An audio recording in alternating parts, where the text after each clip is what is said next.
Hello guys, welcome back to a knowledge Guruji officer. तो यहाँ पर मैं आपको इंपॉर्टेंट क्वेश्चन बताने वाला हूँ बिजनेस स्टडीज़ के साथ, जिसको व्यवसाय अध्ययन भी कहा जाता है। और यहाँ पे हिंदी और इंग्लिश मीडियम में दोनों बताऊँगा। और जो हिंदी इंग्लिश जो बाकी सब्जेक्ट्स हैं उनके जो वीडियोज़ हैं वो आ चुके हैं, तो जाके देख सकते हो। और चैनल में नया होगे तो चैनल सब्सक्राइब कर लेना, क्योंकि हम पिछले 2-3 साल से यही काम कर रहे हैं कि हम आपको इंपॉर्टेंट एग्जाम टाइम में देते हैं। और उनमें से यार मैक्सिमम क्वेश्चंस आते हैं। आप पुराने वीडियोज़ भी जाके देख सकते हैं एक बार, जहाँ पे आप अपने बोर्ड के पेपर उठाइए और देखिएगा कि इतने सारे क्वेश्चन पूछे गए हैं। और इसकी भाग 2 भी आएगी, तो इसका हम लाइक लगते हैं 700। इस वीडियो पे 700 लाइक आते हैं और 500 कमेंट आते हैं, और हर बंदा 2-3 लोगों को शेयर करता है, तो इसके हम भाग 2 जरूर लाएंगे। 6 मार्क्स क्वेश्चन है, ऐसे 4 मार्क्स 3 मार्क्स भी लाएंगे, आपका सपोर्ट अच्छा रहा तो यहाँ पे सारी चीज़ें यार फ्री होगी। तो बिल्कुल से आपको सपोर्ट करना है, क्योंकि हर साल हम कोर्स देते हैं, लेकिन इस साल हम फ्री दे रहे हैं। तो पहले हम काम करते हैं, यहाँ पे आपको क्वेश्चन दिखाते हैं कि नियोजन करते समय कौन कौन सी कठिनाई आती है, समझाइए। ठीक है, जिसको explain what difficulties arises during planning, कि क्या होता है प्लानिंग के टाइम में, कौन कौन सी दिक्कतें आती हैं। और आप नए होंगे तो व्हाट्सएप ग्रुप में भी जुड़ जाना, लिंक आपको डिस्क्रिप्शन में मिलेगा, क्योंकि वहाँ पे हम मेन टाइम में हमारे द्वारा टीचर्स के द्वारा कोई इंपॉर्टेंट क्वेश्चंस बताया जाता है तो हम वहाँ पे बता देते हैं। तो वहाँ पे आपको फिर सेकंड क्वेश्चन देखते हैं, नियोजन का महत्व समझाइए, explain the importance of planning. विकेंद्रीकरण का कोई 6 लाभ समझाइए, explain any 6 advantage of decentralisation. उसके बाद है संगठन के किन्हीं 6 महत्व का उल्लेख कीजिए, mention any 6 importance of organisation. उसके बाद है उपभोक्ता के किन्हीं 6 अधिकार को समझाइए, तो 6 राइट्स ऑफ कंज्यूमर, जो कि इंपॉर्टेंट है, मतलब सारे क्वेश्चन ही इंपॉर्टेंट है। फिर है explain any 6 rights of consumer. उपभोक्ता संरक्षण अधिनियम 1986 के अंतर्गत उपभोक्ताओं के उपलब्ध निवारण तंत्र को समझाइए, explain the redressals mechanism available the consumer under the consumer protection act 1986। उसके बाद है नियोजन के सिद्धांत को समझाइए, explain the principle of planning. नियोजन की तकनीक या प्रक्रिया का वर्णन कीजिए, डिस्क्राइब द टेक्निक और प्रोसेस ऑफ प्लानिंग। उसके बाद है संगठन की विशेषताएं लिखिए, write the characteristics of organisation, जिसको संगठन की विशेषताएं बोलते हैं।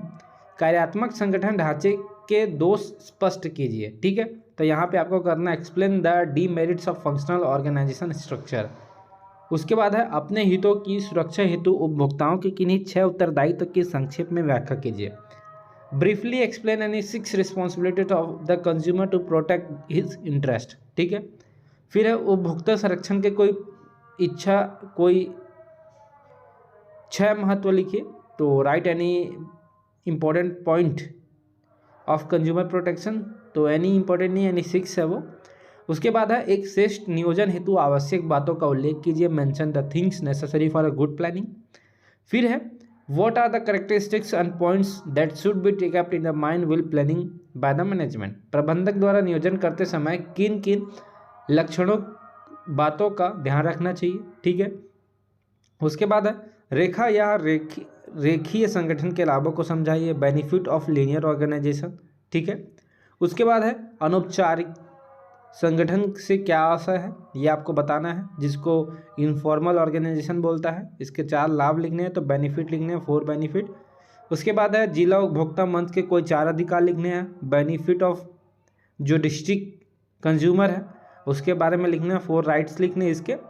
और उसके बाद है उपभोक्ता संरक्षण अधिनियम के अंतर्गत उपभोक्ताओं द्वारा शिकायत करने पर उपलब्ध कोई 6 राहत लिखिए, write any 6 reliefs available to consumer on complaining under consumer protection act. उसके बाद है बजट का तात्पर्य क्या है, लाभ लिखिए, तो what is mean by budget, ये आपको देखना होगा। फिर नियोजन के किन्हीं 6 जो है सीमाओं का उल्लेख करना है, तो mention any 6 limitation of planning. तो यहाँ पर आपको प्लानिंग से क्वेश्चंस पूछते जाते हैं, बजट से पूछे जाते हैं, सारे इंपॉर्टेंट्स हैं। जैसे कि यहाँ पे functional and divisional organisation structure बोला है, कार्यात्मक एंड प्रभागी संगठन। ठीक है, तो ये यहाँ पे आपको देखना है। उसके बाद है 6 difference between centralisation and decentralisation, केंद्रीकरण और विकेंद्रीकरण, क्योंकि ये पूछा जाता है। और कंज्यूमर के जो दायित्व हैं, रिस्पॉन्सिबिलिटीज़ हैं, उसको भी लिखना है 6। उसके बाद आपको राइट शॉर्ट नोट लिखना है, जिसको टिप्पणी बोला जाता है, जिसको डिस्ट्रिक्ट फोरम है, स्टेट कमीशन है, नेशनल कमीशन है, राष्ट्रीय आयोग, राज्य आयोग और जिला फोरम। तो इस प्रकार मैंने आज जो 6 मार्क्स के हैं पार्ट 1 है, भाग 1 है, इसके क्वेश्चन बता दें। इतने ही क्वेश्चन और होंगे, दोनों को पढ़ोगे तो आपको 6 मार्क्स यार अपने जो भी 3 क्वेश्चन आते हैं आपके 23, 24, 25 लास्ट में 18 नंबर एकदम हो जाएंगे, कोई दिक्कत नहीं होने वाला। तो ऐसे ही सपोर्ट करते रहो और हमें कमेंट में बताओ कि और क्या क्या चाहिए आपको। तो वीडियो में सिर्फ इतना ही, चलिए मैं चलता हूँ।